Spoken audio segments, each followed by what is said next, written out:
bonjour. Ça fait longtemps qu'on ne s'est pas retrouvé pour une vidéo de collection.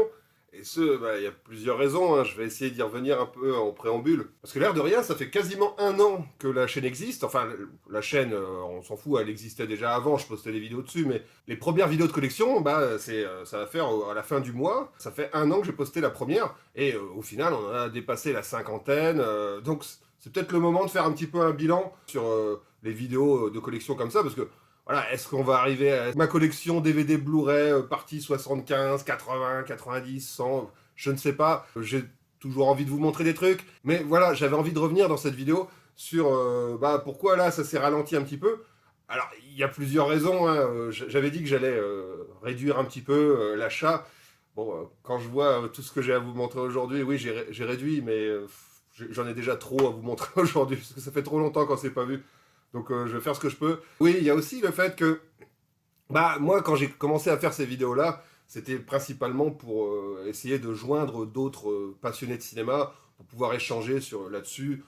Et puis, au final, voilà, c'est fait, quoi. Il y a des gens avec qui je fais des lives, sur le Discord, il y a des gens qui viennent, on parle de films. On va dire, il y a des films, c'est frustrant de les réserver pour une vidéo. Je me dis, non, je vais pas en parler tout de suite.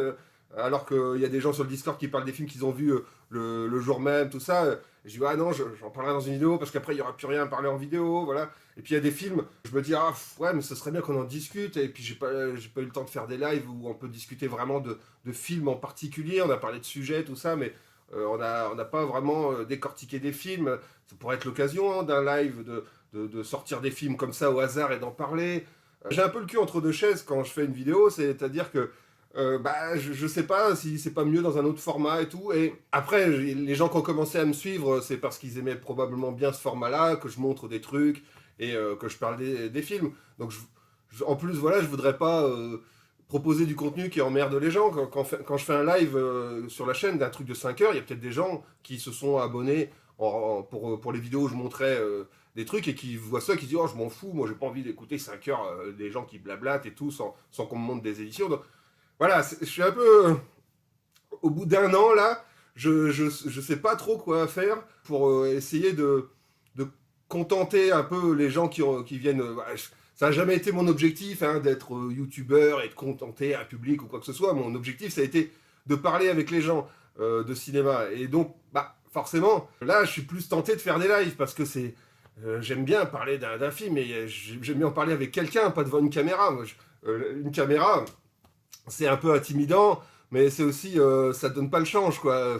Donc, je me suis habitué un peu à parler devant une caméra, mais c'est quand même un petit peu mieux d'avoir quelqu'un en face qui te répond moi je suis pas d'accord, machin, et puis d'avoir un débat. Je sais pas trop, peut-être qu'il faudrait faire évoluer un peu tout ça, peut-être qu'il faudrait que je montre moins de films, peut-être qu'en vidéo, il faudrait que je montre simplement, rapidement, comme j'ai fait la dernière fois, que je m'étende pas trop sur les films, ou alors exceptionnellement sur un film.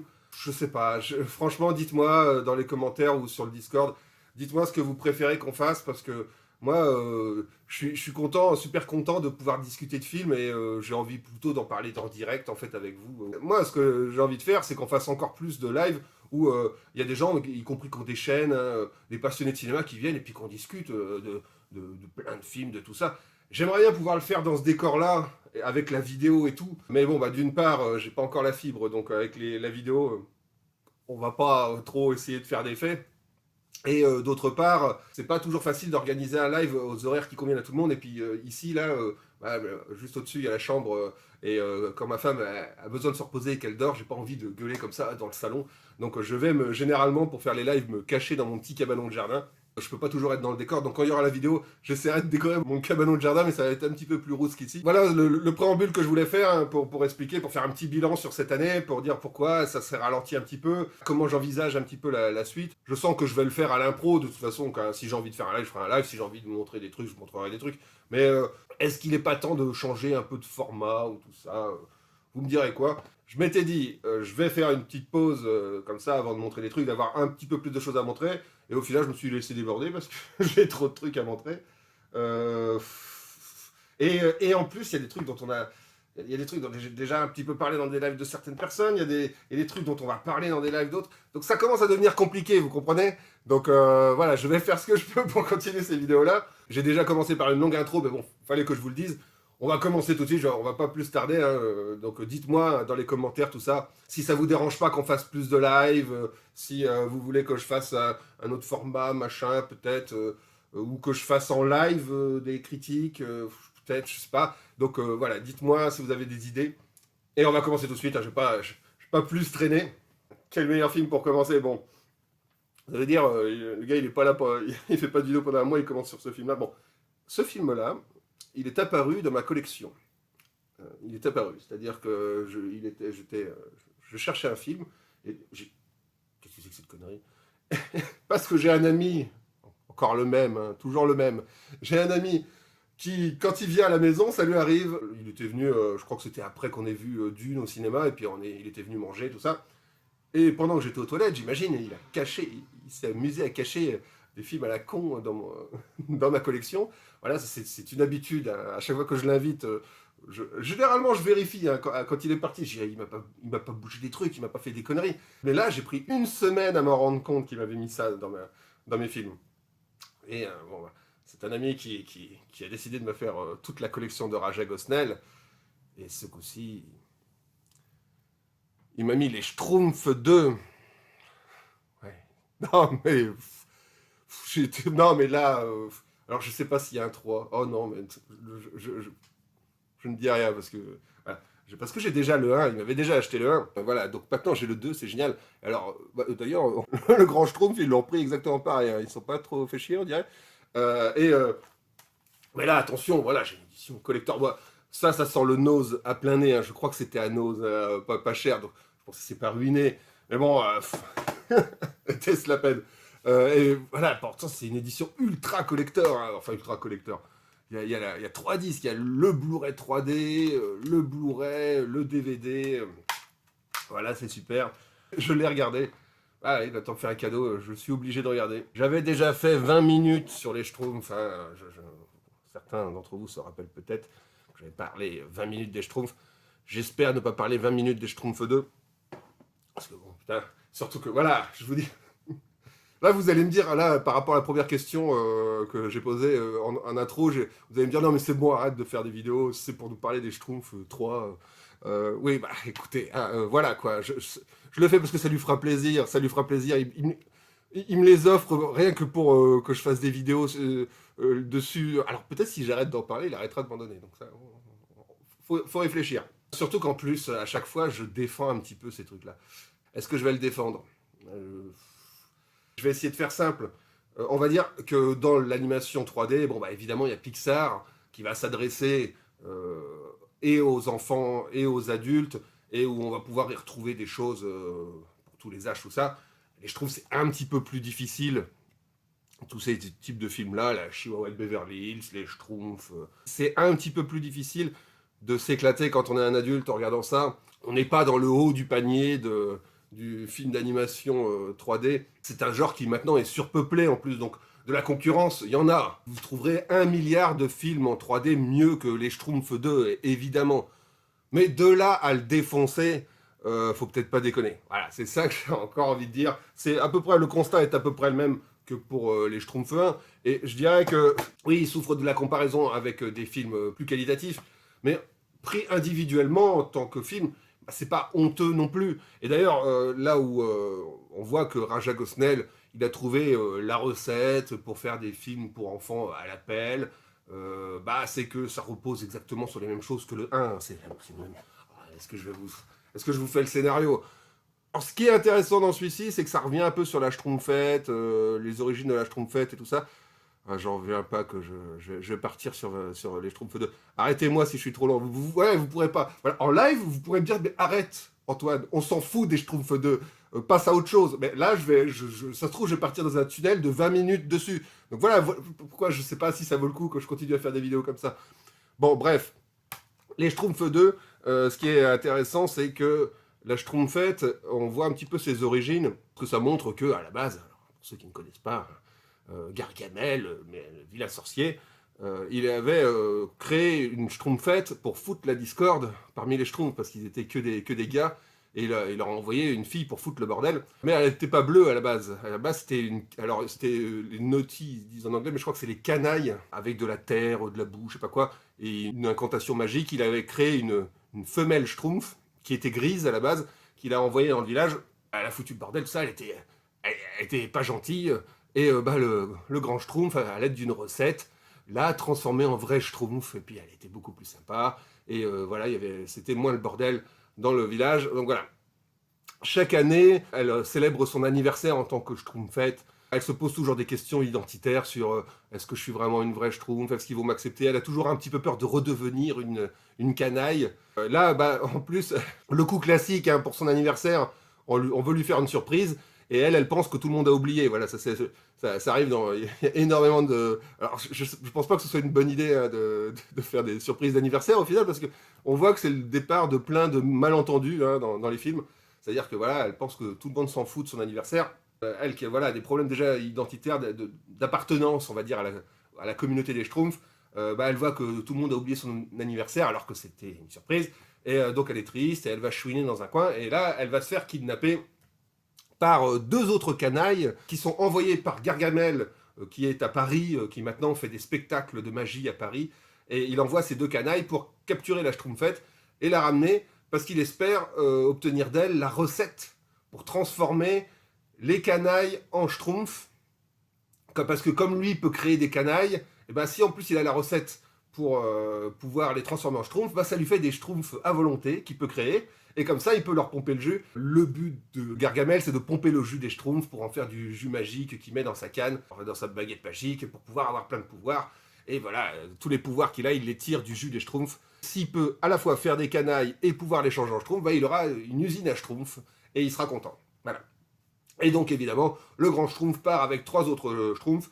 Pas les Schtroumpfs qu'il avait choisis parce que voilà, il y a un malentendu, machin. Ce coup-ci, ça envoie. D'ailleurs, ils mettent lui là, mais non, ça envoie pas lui. Alors c'était peut-être pour faire une surprise, Schtroumpf intelligent là. Les trois qui passent dans le portail, ça va être le Schtroumpf vaniteux qu'on voit là, le Schtroumpf grognon et le Schtroumpf maladroit quoi. Ça va être à peu près pareil que dans le 1. Ça repose un peu moins là-dessus. Là, c'est assez anecdotique ce qu'ils ont choisi, c'est-à-dire que ça montre beaucoup le Schtroumpf vaniteux qui s'aime énormément, qui dès qu'il se voit dans un miroir, il est en transe, il a une érection. Le Schtroumpf grognon, ça va le montrer en train d'essayer d'être autre chose que grognon, il essaie d'être positif, donc il essaye de changer un peu d'identité, le Schtroumpf grognon en étant positif. Et il se rend compte que voilà, il arrive à tenir pendant tout le film, mais à la fin il en a marre.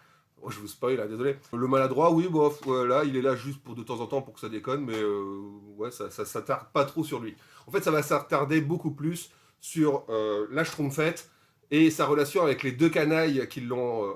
alors, ils les mettent pas sur la pochette, alors qu'ils sont assez importants dedans. Surtout qu'il y en a une qui est doublée par Christina Ricci. La Schtroumpfette, toujours doublée par Katy Perry.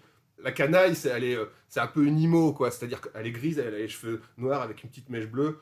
Et elle est un peu rock'n'roll parce qu'elle a un mauvais fond, parce qu'elle n'a pas le bon fond bleu des Schtroumpfs. Les deux canailles vont essayer de manipuler la Schtroumpfette pour qu'elle donne la recette des Schtroumpfs à Gargamel. Et au final, ils vont se prendre d'amitié avec elle, machin, tout ça. Ils vont jouer beaucoup au départ sur le fait de lui dire oui, nous on est ta vraie famille, en fait, au fond de toi, tu le sais, t'es une canaille, t'es pas une Schtroumpf. Regarde, d'ailleurs, ils avaient oublié ton anniversaire, machin, etc. Donc voilà, il va y avoir ça.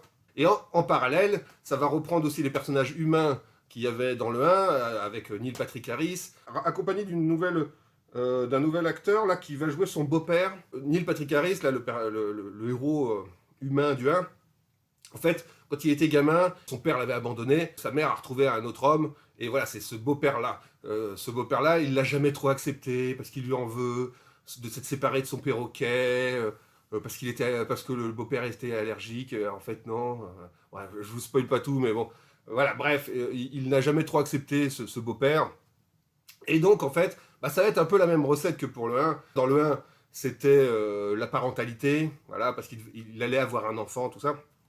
Là, ce coup-ci, il a eu un enfant, l'enfant qu'ils ont eu, ils l'ont appelé Bleu, l'enfant qu'ils ont eu, alors je sais pas s'il est très jeune ou un peu mongolito, mais bon, dans le film, il dit de temps en temps un mot, il rigole, mais heureusement, il n'est pas trop présent. Ça tourne pas autour de ça, j'avais peur que ça tourne autour du gamin, qu'il allait faire tout le temps des blagues. Il est assez en retrait, le gamin qu'ils ont eu dans le 1.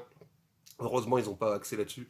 Ça axe beaucoup sur la relation avec son beau-père. C'est un peu ce même thème, c'est-à-dire que la famille d'adoption, quoi. C'est-à-dire que c'est pas sa vraie famille, machin. C'est le même thème que vit la Schtroumpfette. Va-t-il accepter son beau-père La Schtroumpfette va-t-elle comprendre que sa vraie famille chez les Schtroumpfs, machin, etc. Vous le saurez si vous regardez les Schtroumpfs 2. Ça repose exactement sur les mêmes choses que le 1, donc c'est assez inoffensif et puis c'est mignon, c'est-à-dire c'est sur des thèmes familiaux, voilà, il y a moyen de verser sa petite larme si vraiment on est très sensible, c'est plein de bons sentiments, plein de valeurs dedans, il n'y a absolument rien de dangereux en termes d'idéologie, tout ça, parce qu'il y a des fois des dessins animés où on dit putain mais c'est horrible quoi, je veux dire, il y a certains dessins animés où les enfants ont tous les droits ou des choses comme ça, là non, moralement, il n'y a rien de chelou.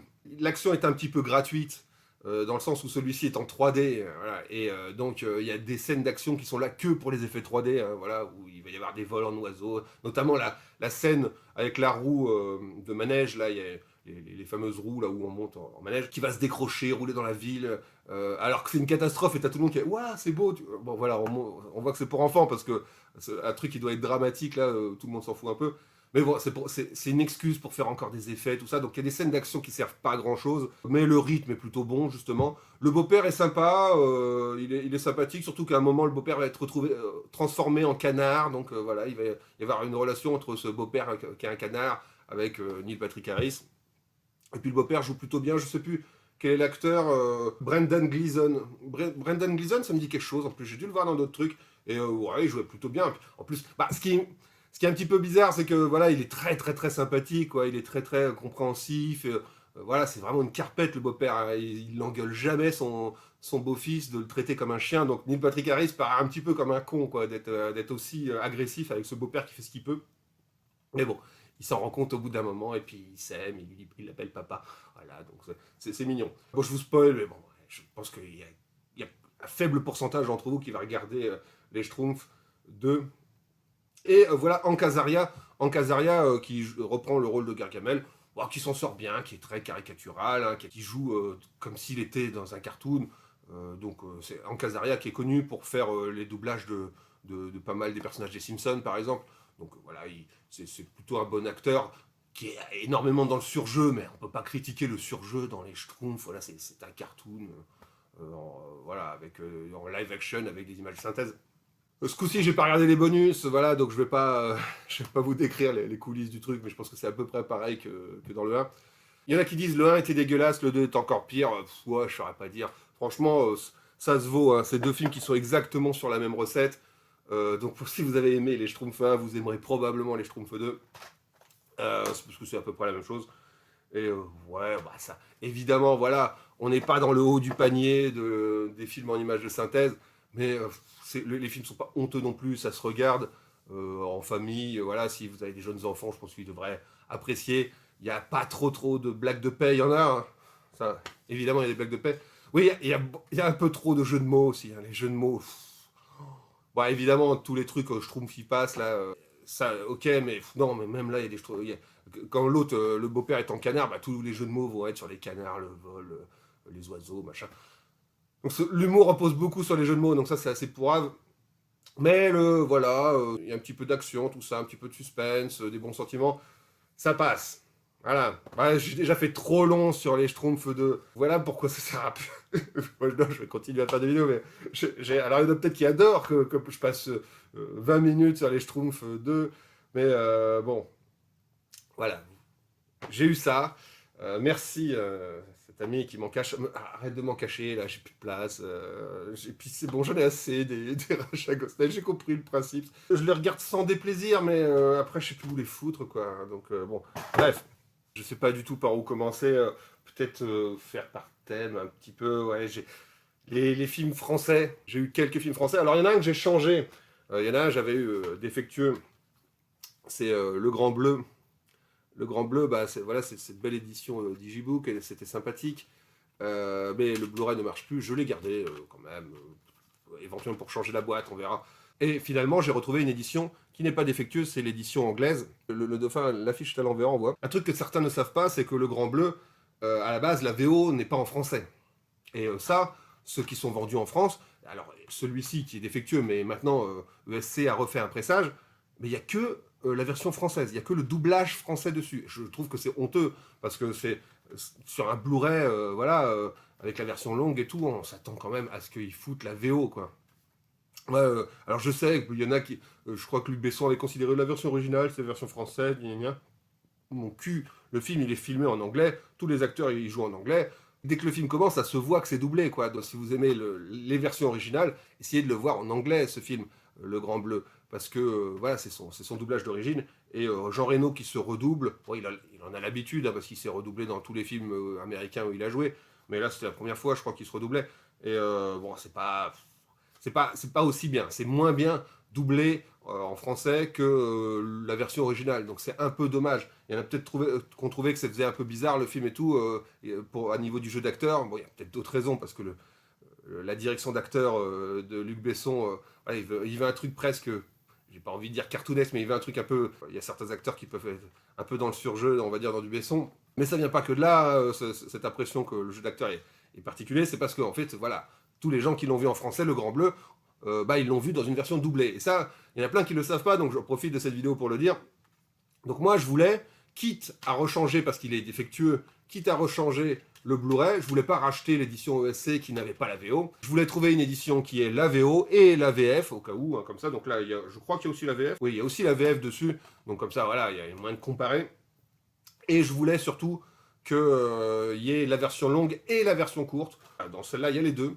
Il y a donc la version longue, la version courte, la VO. Alors, on n'est plus sur du 5.1 au niveau du son. Dans la VF, là, on était sur du 5.1 sur le truc du SC. On est sur du 2.0, mais franchement, en mettant l'ampli qui upscale, qui upmix en 5.1, j'ai l'impression que c'est juste un upmix. Hein. Je suis pas persuadé qu'il y ait beaucoup de stéréo arrière à la base, hein, dans le 5.1 du Grand Bleu. Vous me direz vraiment s'il y a une grosse différence, mais bon, moi, franchement, là, la piste stéréo, elle est aussi bonne, en tout cas, elle est claire. Ce que je peux reprocher à ce disque-là, c'est que la compression du grain, elle est pas belle. Vraiment, ça, c'est la compression. Ils ont fait tenir 1h30 de documentaire, plus le film qui fait 3 heures en version longue. Alors, je pense pas que ce soit un truc différent pour la version courte. Je pense qu'ils utilisent du seamless branching, comme on dit, c'est-à-dire que les passages qui sont les mêmes, ils les encodent peut-être pas deux fois, je pense pas. En tout cas, voilà. Le truc, c'est que c'est un peu trop compressé. C'est un peu gênant dans le grain. Le grain, ça va, moi j'aime beaucoup, mais quand il est mal compressé, ça fait un petit peu des micro-paquets. Et l'image aurait pu être plus belle. Ça se trouve, elle est la même que dans le Blu-ray français, j'en sais rien, mais moi je l'ai trouvé un petit peu compressé. J'ai pas pu la comparer comme mon Blu-ray français ne marche pas. Ça va, ça reste regardable. Il y a les mêmes bonus qu'il y avait dans l'édition française. Et j'ai trouvé ça pas cher, j'ai trouvé ça à peu près dans les 5 balles sur Momox. Je garde les étiquettes Momox tant que j'ai pas vu le film, au cas où, pour envoyer si jamais à un moment le film il déconne. Je les teste tous, mais voilà, une fois que j'ai vu le film en entier et que j'ai vu qu'il marche bien, j'enlève l'étiquette Momox, là, je la garde pour l'instant. Donc voilà, le Grand Bleu, je l'ai changé. Moi, je ne veux pas trop vous parler du film. Moi, j'aime beaucoup. Je sais qu'il y en a beaucoup qui n'aiment pas, mais ça fait longtemps que je ne l'ai pas revu. Et la dernière fois que je voulais le revoir, il était défectueux. Donc, finalement, j'ai attendu pour voir celui-ci. Et tant mieux, comme ça, je le verrai en plus en VO. Ce sera plus agréable. Au niveau des films français, il y en avait un. À chaque fois, le coffret de la trilogie. À chaque fois, je l'ai loupé, ça m'a énervé. Ils l'avaient récupéré sur ESC, ils l'ont soldé directement dans des soldes du ESC, ils sont tous partis à moitié prix. Et depuis, il n'y en a plus, ils sont remontés à 80 balles parce qu'il y en a qui s'amusent à vendre ça d'occasion super cher. Les mêmes qui ont dû en prendre plein justement pendant les soldes pour après les revendre sur Vinted. Ça, voilà, on a fait un live là-dessus sur la revente, etc. Le dernier live en date que je vous invite à voir si vous ne l'avez pas vu. Je parle aussi un petit peu de ce genre de pratique, ou on parle de ce genre de pratique, parce que justement on est plusieurs dans ce live. Ce film-là, il est en permanence, la trilogie est en permanence en rupture de stock. Là, en ce moment, c'est en rupture de stock, donc j'ai abandonné l'idée d'acheter le coffret. Surtout que c'est surtout le premier épisode qui me plaît le plus. Alors voilà, c'est La Chèvre. Voilà, le coffret Weber, c'est une horreur. À chaque fois, je me fais avoir, à chaque fois, j'ai pas le temps de le prendre. Et après, entre deux, il est 2 cases à 3 fois, 5 fois le prix. Donc c'est saoulant.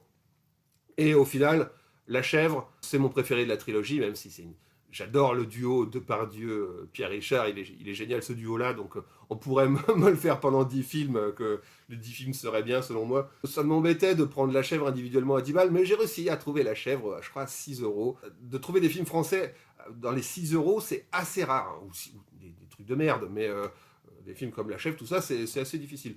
Donc là, j'étais content, voilà, pour 6 balles, je l'ai pris. Je me suis dit, bon, allez, c'est mon préféré, je vais arrêter d'attendre le coffret Weber, ça sert à rien. Et La Chèvre, j'ai hâte de le revoir, hein, il est superbe, il est vraiment génial. Ce duo fonctionne, cette scène-là, voilà, elle dit tout, parce que Pierre Richard qui se laisse enfoncer dans le sable comme ça, parce qu'il a l'habitude qu'il lui arrive des catastrophes, parce que je vais revenir légèrement sur le scénario pour ceux qui ne connaissent pas La Chèvre, et puis voilà, on voit ce Depardieu qui regarde ailleurs, parce que voilà, il en a marre, il en peut plus, quoi, de toute façon. Et c'est ça qui est génial, qui marche super bien dans ce duo. L'histoire, c'est que il y a la fille d'un grand patron, je sais plus quoi, là, qui disparaît, on ne sait pas où elle est, et elle est connue pour avoir une malchance extraordinaire. Il y a un de ses conseillers au patron pour retrouver sa fille qui lui dit j'ai peut-être une idée, votre fille, tout le monde sait, voilà, c'est pas plus malchanceuse qu'elle. Il y a un gars dans le service qui est extrêmement malchanceux, et je me dis que si on le met lui sur l'affaire, il va avoir tellement de malchance qu'ils vont se retrouver au même endroit au bout d'un moment. Donc il lui présente Pierre Richard, qui n'est pas Pignon ce coup-ci, hein, je crois que c'est Perrin dans celui-ci. Parce que souvent, Weber, il appelle ses personnages Pignon, mais là, il l'appelle Perrin. Ce Perrin, qui ne se rend même pas compte qu'il est malchanceux. En fait, il a une naïveté, une innocence qui est extraordinaire, parce que le gars a une malchance de dingue, mais ça l'étonne pas, quoi. Il est habitué, pour lui, c'est la vie normale, quoi. D'ailleurs, il faut un test au début, hein, quand il veut montrer ça au patron, celui qui a l'idée, il dit, regardez, il y a une table avec une vingtaine de chaises, il y en a une où il a mis un pied cassé, et il dit, regardez, et puis il dit, allez, monsieur Perrin, asseyez-vous, vous voulez. Et puis on voit, voilà, il sait pas où s'asseoir, et puis forcément, il s'assoit sur la chaise qui est cassée. Donc voilà, c'est le gars à qui il arrive les pires galères. Pour quand même essayer de le surveiller, on envoie pour le protéger Depardieu, qui lui, n'y croit pas, il ne croit pas à la malchance. Il se dit, non, c'est la chance, la malchance, ça n'existe pas, quoi, c'est de la superstition. Et il veut pas, il est très sceptique, et il est forcé de constater que non, si vraiment ce gars est une catastrophe, quoi. Pierre Richard est une catastrophe. Et en plus, ce qui est marrant dans leur relation, c'est que Pierre Richard pense que c'est lui qui est le chef dans l'expédition, quoi. Alors que non, clairement, on l'envoie comme un hameçon, quoi. On le balance pour savoir où il va tomber. Voilà, là où il va tomber, ça a une chance d'être là où est la fille. Donc clairement, voilà, c'est probablement de là que le titre vient, La Chèvre. Hein. Je pense que c'est un terme, voilà, utilisé, c'est un appât, quoi. Donc je suppose que ça vient d'une expression de ce genre. Et donc il a l'impression d'être le chef, donc il est tout le temps arrogant avec, tout le temps prétentieux avec Depardieu, qui n'en peut plus de devoir subir les conséquences des catastrophes engendrées par Pierre Richard. On attend qu'une chose, c'est qu'il pète un câble Depardieu, parce qu'il joue tellement le gars qui contient sa colère. Et puis dedans, il met quelques coups de boule, là, il met des coups de boule envolés, là, comme ça, lui, ça les faire. La trilogie est très sympathique, avec les compères et les fugitifs. Là, les compères et les fugitifs sont assez sympathiques, mais bon, parce que évidemment, on a envie de les revoir dans d'autres situations. Mais voilà, c'est la chef qui avait posé cette situation. Moi, je n'en peux plus, je suis mort de rire pendant tout le film à chaque fois pour la chèvre. Donc j'avais hâte quand même de le prendre. J'en avais marre d'attendre ce coffret. Si un jour je les trouve individuellement, les compères et les fugitifs, je les prendrai pour les rajouter. Bon, c'est dommage parce que je crois que le coffret, c'était un digibook qui se déplie. Bon, là, voilà, ce sera des disques comme ça individuels.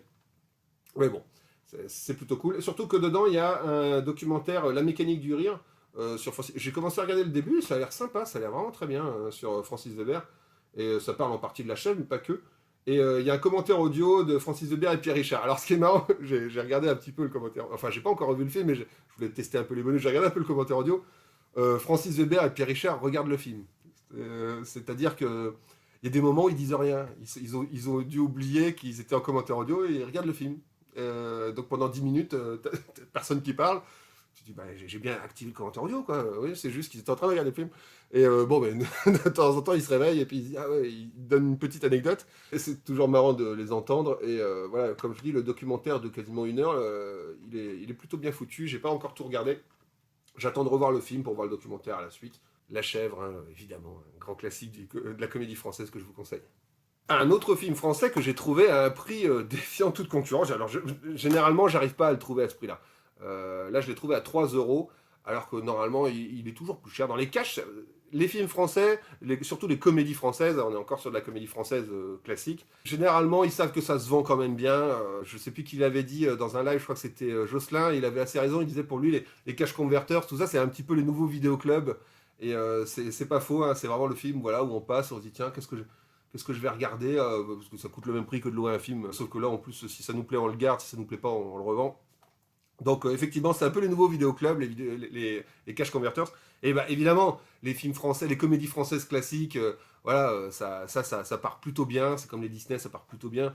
Donc voilà, les prix, c'est difficile de trouver des bons prix. Et là, ouais, 3 balles. Alors oui, j'ai été assez surpris parce que j'avais déjà les bronzés.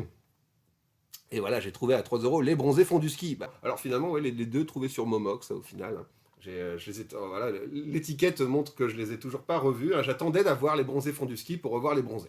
Après, je parlerai justement d'un film où c'est pareil, une trilogie où j'ai attendu d'avoir les trois avant de commencer à regarder.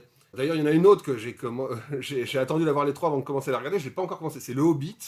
Le Hobbit, j'avais regardé le 1 à l'époque et j'avais acheté le 2, puis après j'ai acheté le 3. J'ai attendu d'avoir les 3 pour qu'on m'y mette et finalement je me suis pas encore mis. Donc il faudra que je voie le Hobbit 2 et 3. Mais bon, revenons aux bronzés. Que dire sur les bronzés, voilà, l'équipe du Splendide, voilà, avec évidemment Josène Balasco, Michel Blanc, Marianne Chazelle, Christian Clavier, Gérard Jugnot, Thierry Lhermitte. Bon, bref, vous connaissez l'équipe du Splendide. Je pense que je ne vais pas raconter les bronzés parce qu'en France, clairement, t'es obligé d'avoir vu les bronzés font du ski, je pense. Finalement, les bronzés, il est excellent. Il y a plein de trucs très classiques dans les bronzés, mais finalement, je pense que le plus aimé, c'est les bronzés font du ski, hein.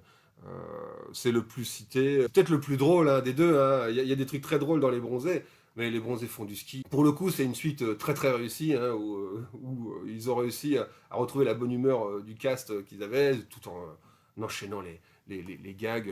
Franchement, les bronzés font du ski, je suppose, dites-moi dans les commentaires si vous préférez le 1 ou 2, mais généralement les bronzés font du ski, c'est le préféré de la plupart des gens.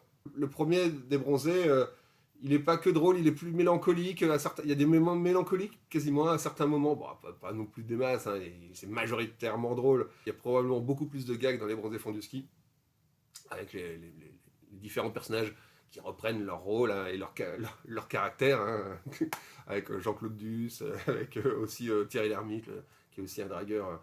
Voilà, il y a tous ces différents personnages qui se revoient, qui s'étaient vus en vacances d'été et là qui se revoient en vacances à la montagne. Voilà, c'est les bronzés font du ski.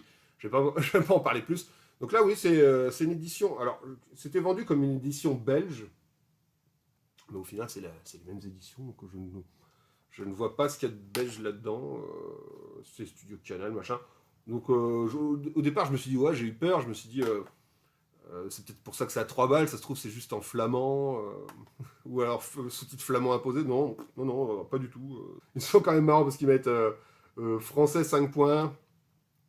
Faut pas déconner, ouais, 5 points, mon cul. Enfin, même la musique, on entend qu'elle est sur l'enceinte centrale principalement, donc on dirait presque du mono, quoi. Donc, ouais, le 5 points, c'est vraiment un argument marketing.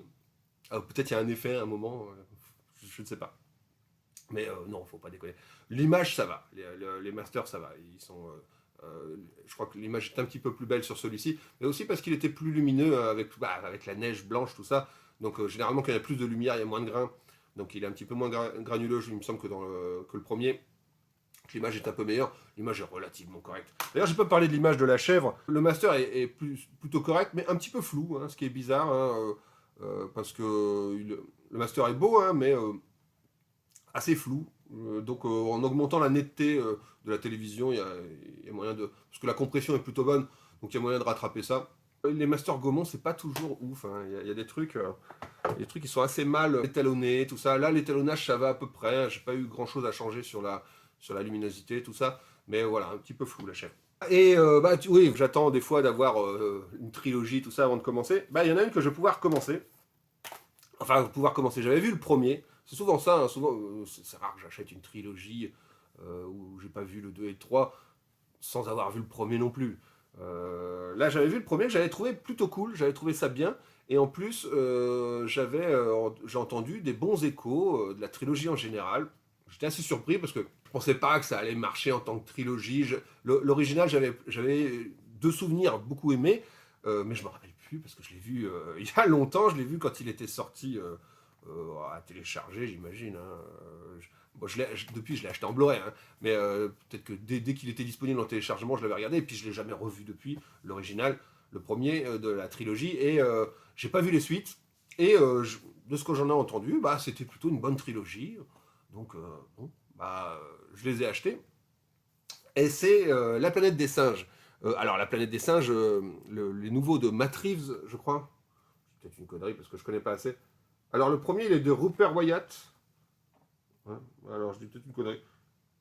Ah oui, Matt Reeves et Matt Reeves. Oui, bah, il n'y a que le premier qui n'est pas de Matt Reeves. J'avais trouvé que c'était plutôt bien de faire une origin story, voilà, donc comment les singes ont commencé à être plus intelligents, machin, un peu jusqu'à ce qu'ils prennent le pouvoir. Et j'avais ce digibook que j'avais trouvé, je crois, je l'avais trouvé à Gilbert Joseph. J'avais trouvé à Gilbert Joseph et je l'avais trouvé vraiment pas cher. Je crois qu'il s'appelle César. Il me semble que c'est encore joué par le même, là, qui fait Gollum et tout ça. Quel con, j'ai oublié son nom. Andy Serkis, oui, Andy Serkis, évidemment. Oh là là. De toute façon, pendant un moment, dès qu'il y avait une créature, un machin à jouer en image de synthèse avec un costume où il fallait être en costume vert, c'était Andy Serkis. Bah là, c'est Andy Serkis qui joue dedans. Je regardais, il y a John Lithgow dedans, James Franco, hein, tu vois, faut que je le revoie.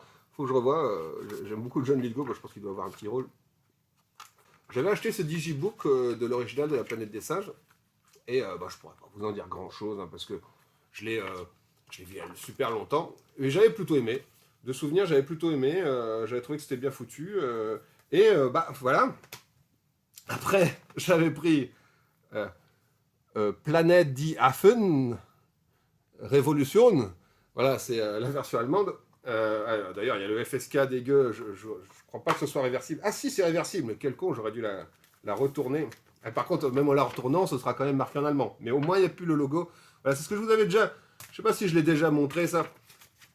Enfin, j'en ai déjà parlé, mais des fois, quand on achète les Blu-ray allemands, d'un côté, il y a le FSK, et on peut le retourner, et de l'autre, ah, bah, il n'y a plus le FSK, donc c'est un peu moins moche. Parce qu'on peut dire que le voir en langue allemande, c'est moche. Ouais, ça dépend des goûts. Une fois retourné, voilà, ça fait un petit peu moins dégueulasse quand même. Ça, c'est le 2, hein, que donc je n'ai pas vu, donc je ne vais pas en parler. Donc j'avais pris l'édition allemande parce que le sous-titre français, la VO, le sous-titre anglais. Donc ça, moi, ça m'allait. J'ai attendu un petit moment pour acheter le 3 parce que n'ayant pas vu encore le 2, j'allais pas me ruiner pour acheter le 3 alors que je n'allais pas le voir tout de suite.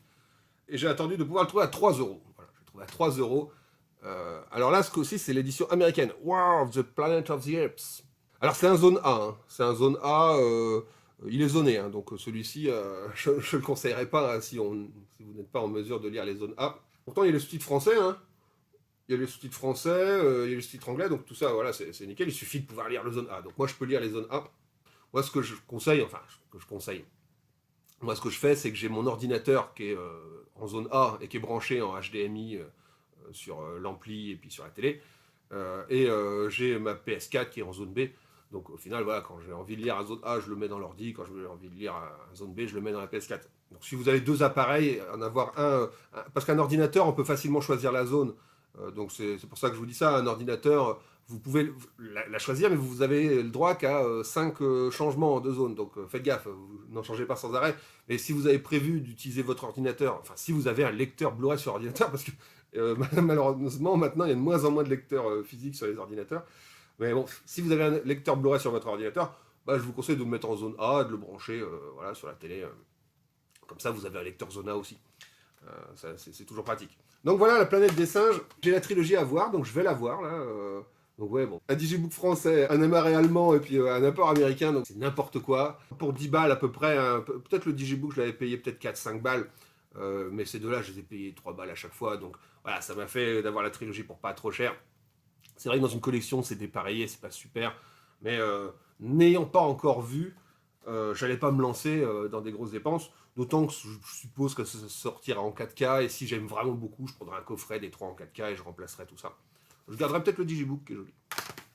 Ah mon dieu, j'en ai plein à montrer en fait. Hein. Je sais pas combien ça va faire de vidéos, surtout que je blablate en même temps. De quoi je vais parler? Ah, tiens, oui, je vais parler de Disney. Disney, je suis pas super fan de Disney. De base, il n'y a pas grand chose que j'ai de Disney dans ma collection. D'ailleurs, vous voyez, ce que je mets en avant, c'est plutôt des Ghibli là, ou Satoshi Kon que j'aime beaucoup. Bon, là, c'est Zootopie, mais c'est juste parce que le steelbook est très joli. Je l'avais probablement déjà montré. C'est un steelbook, d'ailleurs, un steelbook italien. Moi, je vous le remonte, hein, ça fait tellement longtemps. C'est un steelbook italien. Et il est vraiment original. Hein. Bon, derrière, il est plus classique.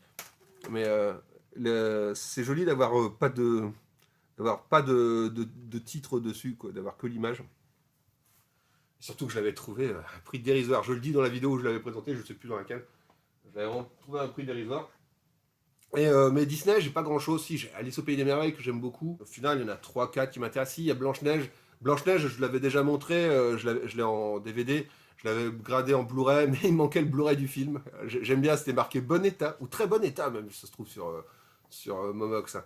Et il n'y avait que le Blu-ray de bonus dedans. Donc bon, ils savaient pas, ils n'ont pas compté, ils n'ont pas remarqué qu'il n'y avait pas le film. Blanche-Neige, il faudra que je le reprenne. Cendrillon, éventuellement, il faudra que je le prenne. Ouais, c'est surtout les vieux, en fait, de Disney, où je mets plutôt bien. Peut-être parce que ceux-là, j'en avais vu un peu enfant, et puis adulte, je m'en fous un petit peu. C'est d'ailleurs ceux qui sont sortis un peu plus tard, genre les Hercule et tout ça, j'ai jamais accroché des masses. Et d'ailleurs, voilà, il y en a un que j'ai pris, par exemple, il y en a un que j'ai pris pour ma femme, pour le coup. Celui-là, ma femme, elle aime bien. Moi, j'avoue ne pas avoir de souvenirs dessus. Je l'ai vu une fois, ouais, c'était sympa. C'est Le Roi Lion. C'est parce que je l'ai trouvé à, je sais plus, 3 euros, je crois. Généralement, ça, dans les caches, c'est cher. Mais, en tout cas sur Momox, des fois, il y en a au fond du catalogue qui coûtent rien, qui coûtent 2-3 balles. Parce que je crois que c'est un import américain, mais il est toute zone. Donc on s'en fout. Je vérifie, hein, mais oui, il y a la VF, il y a tout ça, il y a les sous-titres français sur tous les bonus, tout ça. Donc c'est les mêmes disques que. C'est les mêmes disques. J'avais déjà montré hein, les Diamond Lux Edition. Donc là, ce qui est bien, c'est qu'il y avait encore le sleeve, hein, d'ailleurs. Il y avait encore la pochette carton. Donc il était en excellent état. Et voilà, à chaque fois, c'est des éditions. Ouais, c'est un apport américain parce qu'on. C'est ces fameux. Ça se ferme comme ça. Je ne sais pas s'il y en a certains qui ont déjà vu. C'est souvent dans les apports américains. Il y en a des fois des éditions françaises qui ont ça pour fermer la marée. C'est un peu particulier. C'est des amarrets qui ne sont pas tout à fait pareils. Et qu'un Blu-ray, un DVD, mais il y a pas mal de bonus, tout ça. Ça a l'air sympathique. J'avoue, Le Roi Lion, voilà, j'ai pas un amour immense de ce film. C'était bien fait, hein, donc je le reverrai avec plaisir. Et il me semble, voilà, la musique est de Hans Zimmer, je crois. Il y a des bons acteurs dedans, donc je reverrai. Et puis c'est assez joli, ces Diamond Lux, là. C'est un petit peu gaufré. Il me semble que je l'ai eu à 2,50. Je crois. Ma femme m'a dit si, le Roi Lion quand même, machin, donc je l'ai pris pour elle. Et moi, celui-là, je l'ai pris plus pour moi, mais bon, bah, ma femme appréciera aussi. Aussi dans une édition de. Non, là, c'est pas une Diamond, c'est une Platinum édition. Mais c'est les mêmes bonus, hein, c'est édition 70e anniversaire. Ça doit être un import anglais, celui-là, import UK. Mais celui-là, par contre, ouais, attention, moi, ça me gêne pas, mais il n'y a pas de style français. Il y a énormément de bonus. D'ailleurs, il y a des galeries d'images qui sont infinies, quoi. Je sais plus, il y avait il y a presque 1000 images. J'avais rarement vu ça, sauf chez Arrow. Donc il y a plein de trucs. Il y a vraiment énormément de bonus. Et c'est très très agréable. Et bon, bah, comme toujours, hein, sur les masters de Disney, il y a rien à dire, quoi. Bon, c'est propre. C'est même presque trop propre parce qu'il y a des fois certains films, des dessins animés où on voyait un certain grain dans l'image, quelque chose, une texture dans l'image. Là, c'est tellement propre qu'on dirait presque du flash, quoi. On dirait une animation flash, quoi. Mais bon, les aplats sont très propres, la compression est nickel, donc je pense que c'est ce qui convient, quoi. Mais limite, j'aimerais des fois qu'on sente un peu plus le grain de, pas le grain, mais si le grain du celluloïd, quoi. Et j'ai l'impression qu'il le lisse un petit peu. Je sais pas.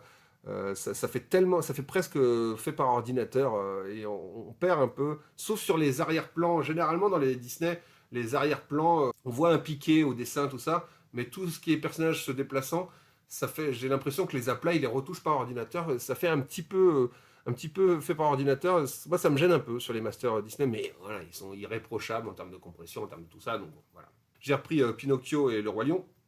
Alors je dis repris, c'est surtout pour Pinocchio, parce que Pinocchio, pour le coup, Pinocchio, je l'avais déjà en DVD. Parce que moi, c'est un de ceux aussi que je sais que ma mère l'aime beaucoup. Et, on l'avait, et je l'ai pas mal regardé aussi, et je l'aime bien. Donc Pinocchio, je le reverrai. D'ailleurs, il y a un film qui paraît qui est bien de Pinocchio qui est sorti dans les 10 dernières années. Là. Il il y a peut-être 2-3 ans, je sais plus exactement. Il paraît qu'il est cool, un film de Pinocchio qui est plus cruel, qui est plus fidèle au conte. Parce que d'ailleurs, on voit hein, dans les making-of, oui, ils sont vachement intéressants, il y a plein de trucs dans les making-of. Ils parlent que voilà, il s'est quand même vachement adapté, hein, parce que c'était un conte italien très cruel, hein, Pinocchio. Hein. C'est un petit peu moins cruel, on va dire. Mais en même temps, c'était vraiment un petit con, hein, Pinocchio, dans le conte italien. Là, dans celui-ci, il est un petit peu plus naïf, machin. Voilà. Mais normalement, c'est vraiment un petit con. Et à qui il arrive des misères parce que c'est un petit con. Donc c'était vraiment le but de Pinocchio, c'était aussi une leçon un peu de morale aux gamins turbulents. C'est ce qui est un petit peu moins le cas dans la version de Disney. Ça fait partie des Disney que j'aime bien, donc je l'ai repris. Et d'ailleurs, il y a un autre, c'est estampillé Disney aussi. Oui, ça compte dedans, même si c'est un film.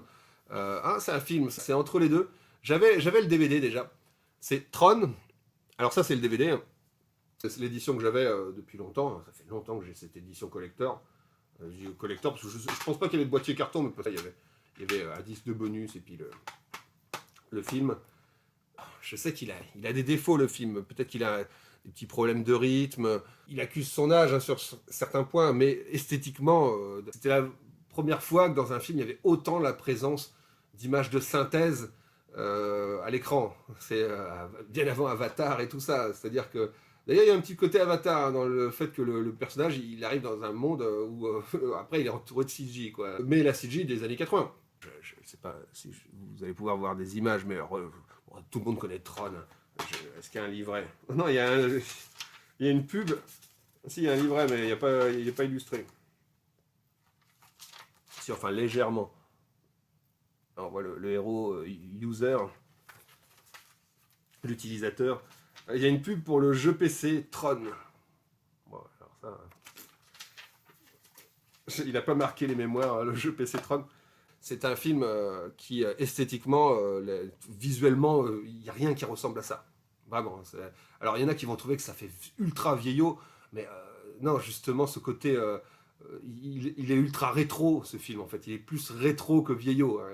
C'est vraiment les images de synthèse rétro. C'est vraiment cool, quoi. Finalement, la suite est moins impactante parce que justement ça s'éloigne un peu de cette esthétique ultra rétro, même si ça essaye de conserver ce style-là. Moi, ça me plaît un petit peu moins, même s'il y a d'autres qualités dans la suite. J'avais ça en DVD, j'avais le 1 de Tron. D'ailleurs, juste pour faire une petite parenthèse, le réalisateur Steven Lisberger, il a aussi réalisé un film que j'aime beaucoup, qui est Animal Olympics, qui est avec des animaux qui font les Jeux Olympiques. Et il y a plein de musiques qui sont cool dedans. La BO est très très bonne de Animal Olympics. C'était un film donc des animaux qui jouent. Alors à ne pas confondre, il y avait en même temps, un peu plus tard là, à la télé, il y avait souvent des petits sketchs avec des animaux qui faisaient des Jeux Olympiques. Et c'était tout pourri ça c'était nul. Mais Animal Olympics, le long métrage, qui était un film qu'a fait le réalisateur avant de faire Tron, moi j'aime énormément parce qu'il y a plusieurs musiques dans la BO que j'aime beaucoup. Il y a de l'humour et des trucs un petit peu adultes aussi.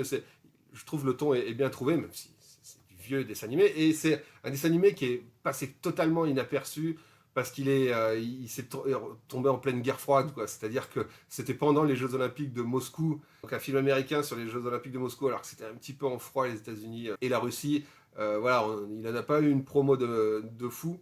Alors que justement, hein, le film prône l'union entre les peuples, l'amour. Tu vois, le film essayait de sortir de cette guerre froide, justement, d'utiliser le propos des Jeux Olympiques pour essayer de parler d'un message un petit peu presque peace and love, alors qu'on était déjà rentré dans les années 80. Moi, j'aime beaucoup Animal Olympics. Tron, j'étais sur Tron. Bah, j'ai trouvé une misère. Alors là, hein, c'est pour ça. Alors, je vous le dis, hein, pourquoi j'ai eu Tron et je sais plus lequel j'ai pris justement. Oui, bah, c'est les bronzés fonds du ski aussi. J'ai commandé Tron et les bronzés fonds du ski à cause d'un bon d'achat que j'ai eu parce que j'avais acheté une édition que je voulais vous montrer de Dracula. Et finalement, voilà, ça arrive que des fois, quand quelqu'un l'a déjà acheté sur Amazon et que Momox avait aussi mis la même annonce sur Amazon, et ben, le temps qu'ils se rendent compte qu'en fait ils l'ont plus en stock, ben voilà, je l'avais plus en stock. Et ce qui est dégueulasse avec Momox, c'est que dans ces cas-là, quand on a payé le truc, ils nous remboursent pas, hein, ils nous font un bon d'achat, super. C'est-à-dire, on achète un truc où ils nous disent qu'il est en stock, ils nous disent ah bah, désolé, il est plus en stock 2 heures après, et ils nous remboursent même pas, ils donnent un bon d'achat. Donc ça, je trouve, c'est dingue, quoi. Mais bon, j'avais donc ce bon d'achat à utiliser, et de 7 euros et quelques. Et donc pour 7 euros et quelques, j'ai eu et les bronzés font du ski, déjà rien que 7 euros, les bronzés font du ski, et le coffret Tron et Tron Legacy. Donc voilà, parce que je crois que lui, il devait être à 3 euros et des bananes, je sais plus. Donc les deux, ça faisait 7 balles, quoi. Celui-là, on peut le trouver, je l'ai vu encore dans un Easy Cash pas cher, parce que je pense que Tron, de toute façon, Tron, y a plein de gens à qui ça parle pas.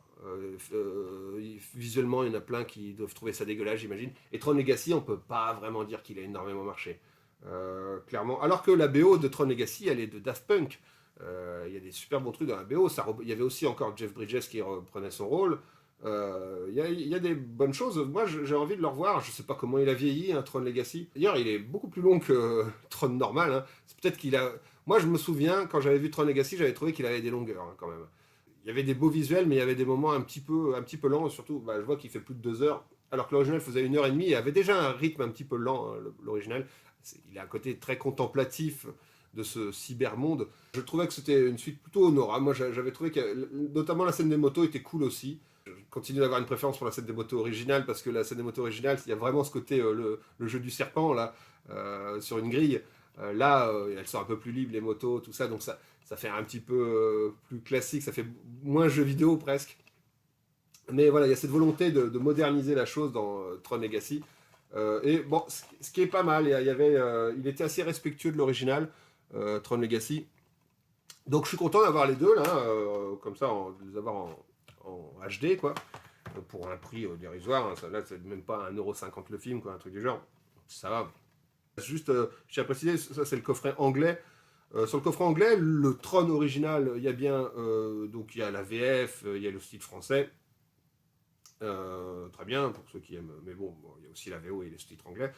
Et par contre, voilà, sur le Tron Legacy, il n'y a ni les sous-titres français, ni la VF. Je pense que le coffret en France, il y a la VF, hein. J'ose espérer quand même. Ça fait partie des Disney. Je le compte dans les Disney, hein, parce que bon, je crois que c'est produit par Disney quand même, que j'ai repris. Et il y en a un autre. Alors je l'avais déjà acheté il y a un petit moment. Je ne sais pas si je vous l'avais montré parce que j'avais pas eu le temps de le revoir. C'est Mary Poppins. Mais là, je l'ai revu cette semaine. J'étais assez étonné qu'il durait assez longtemps, hein. Il dure au moins 2h20. Mais en même temps, c'était la mode, hein. Les comédies musicales, hein, des années 60, elles étaient assez longues, hein. Quand on voit My Fair Lady, il est super long aussi.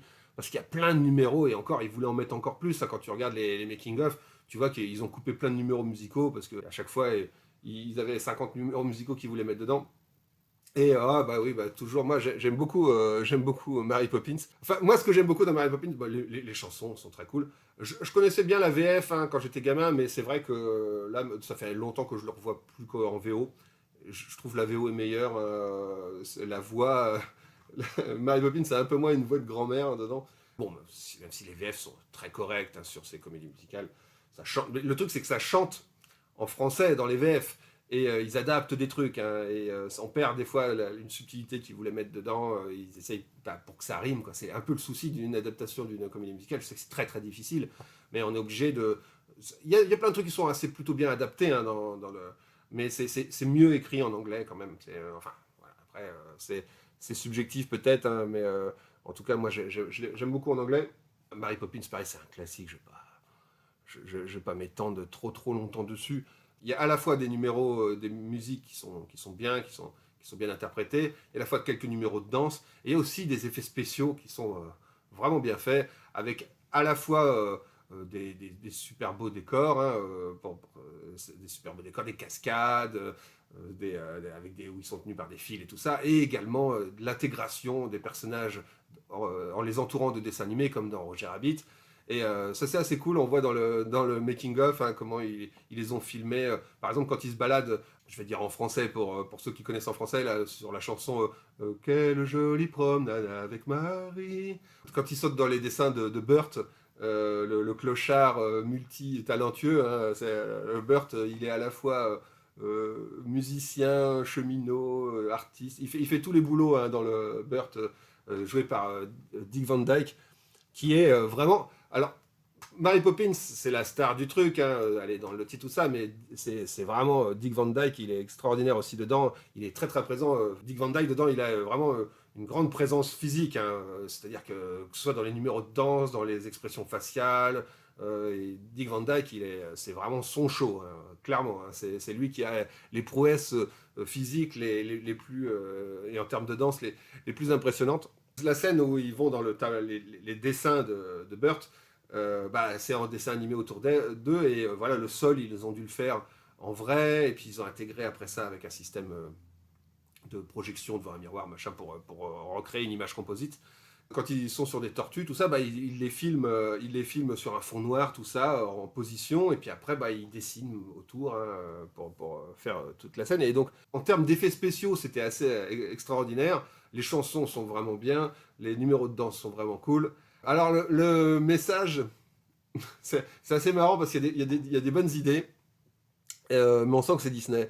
C'est-à-dire que ça va pas jusqu'au bout non plus de son truc, parce qu'il y a une critique de la banque, hein, dedans. Hein. Le père des deux gamins, d'ailleurs les gamins ils sont horribles. Enfin, bon, le fils surtout, il a une tête. Ils ont voulu le prendre qui ressemble à son père en étant plus jeune, mais une tête, c'est improbable quoi, d'être aussi laid quand on est gamin. Enfin, bon, je sais pas me moquer, bon, voilà. Bref, le gamin est très très moche. Ça m'avait pas choqué quand j'étais petit, mais là je me dis, oh là, d'autres temps, d'autres morphologies. C'est cracher sur le physique des gamins, quelle horreur sur cette chaîne. Qu'est-ce que je disais avec cette connerie?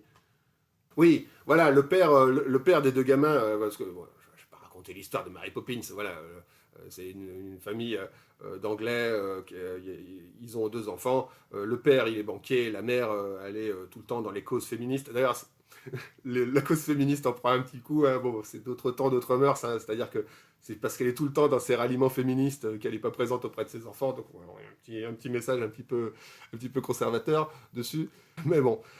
Et donc voilà, il leur faut une nanny, hein, pour s'occuper des deux gamins, et puis bon, les deux gamins, ils font de temps en temps des bêtises, tout ça, donc il faut une nanny qui soit assez compétente, et débarque du ciel Mary Poppins avec son petit parapluie, et elle va s'occuper des gamins, et c'est un peu une magicienne, tout ça, bon, bref.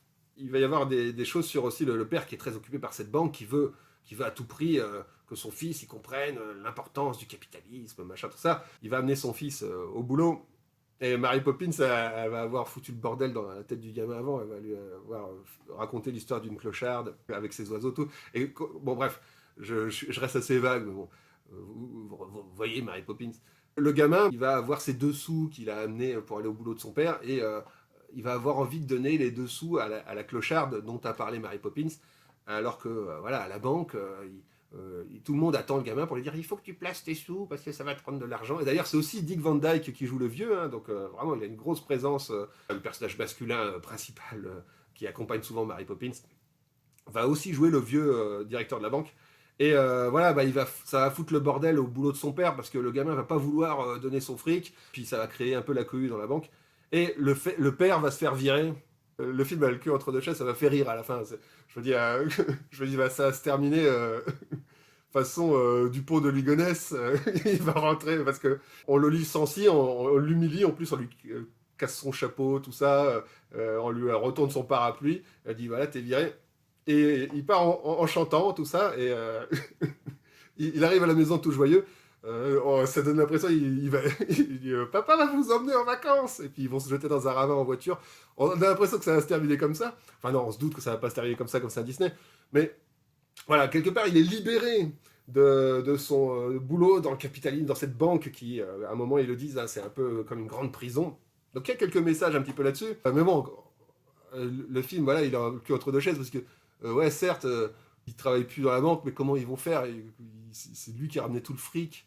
Il faut se retrouver clochard, comment ça va se passer? Donc oui, il a du temps avec ses enfants, il amène ses enfants dans le parc faire du cerf-volant. Et là, voilà, en faisant du cerf-volant dans le parc, il y a les gars de la banque qui disent ah bah tu tombes bien, finalement papa est mort parce qu'il a ta blague que t'as racontée, parce qu'il a raconté une blague sur les jambes de bois, le père au vieux qui l'a viré, au directeur de la banque, et le vieux a tellement rigolé qu'il est mort. Donc là, les fils du vieux sont en train de faire du cerf-volant dans le parc. Ils sont super joyeux en disant « Oh, papa est mort, c'est super Ta blague l'a beaucoup fait rire avant de mourir, donc on te remercie. Il y a une place d'associé hein, qui t'attend, si tu veux revenir. Ah bah ouais, super, bah voilà. Donc le gars s'est même pas retrouvé au chômage. Donc on ne comprend rien à cette fin au final. Si on la décortique, bon, voilà, faut pas essayer de la décortiquer. Mais si on la décortique, en fait, le gars, tu te dis, bon bah il va avoir du temps pour passer du temps avec ses enfants. Ouais, il va passer un quart d'heure à faire du cerf-volant avec ses gamins, qu'il va recroiser des gars de la banque qui vont lui redonner du boulot. Donc ça rassure tout le monde parce que tu dis ah bah il sera pas clochard, il va quand même garder l'argent. Donc en fait voilà, on sent que ils ont bricolé pour que tout est bien, qu'ils finissent bien, alors que avec les certains messages qu'ils avaient envie de passer, ça pouvait pas bien finir quoi. Enfin bien finir. Si il aurait fallu qu'ils le montrent, trouver un autre boulot plus enrichissant que la banque, tout ça. Mais non, ils n'ont pas eu le temps de placer ça dans le film, tout ça. Donc c'est bricolé de toute façon. C'est adapté de contes de je sais plus qui, une petite vieille, enfin qui était pas une petite vieille à la base, mais je sais plus de qui c'est, hein, il y a des chansons et tout déjà à la base. D'ailleurs, elle avait l'air d'être un petit peu chiante à l'écrivaine des Mary Poppins, parce elle a voulu mettre son grain de sel dans la production du truc autant qu'elle pouvait, alors que c'était un gros bazar. Et vous regardez les documentaires, il y a plein de documentaires intéressants autour de la création du film. Et oui, c'est peut-être pas la chose la plus intéressante à dire sur Mary Poppins, ce que je vous dis, mais moi ça m'a un peu choqué cette fin, parce que je me suis dit, ouais, mais techniquement, ouais, bah, les gamins, déjà, les gamins, voilà, dans 10 minutes, leur père, il repart à la banque, il leur a fait du cerf-volant une fois, 10 minutes, bon, il n'y a rien qui est réglé nulle part, il retourne rebosser à la banque, ok, il a tué le vieux, en plus, et tout le monde est content que le vieux soit mort. Enfin, la fin, elle n'a aucun sens, quoi, vraiment, et Mary Poppins repart, alors que bah, les gamins vont avoir de nouveaux besoins d'une nanny, puisque le père retourne bosser à la banque. Donc, bon, bref, ça n'a aucun sens la fin de Mary Poppins. L'enchantement, des chansons, tout ça, on fait pas gaffe. Ça va peut-être en choquer des pragmatiques, hein, quand on est pragmatique, ça va peut-être choquer des gens la fin de Mary Poppins. Ça fait partie des Disney que j'ai eu, que j'ai pu revoir.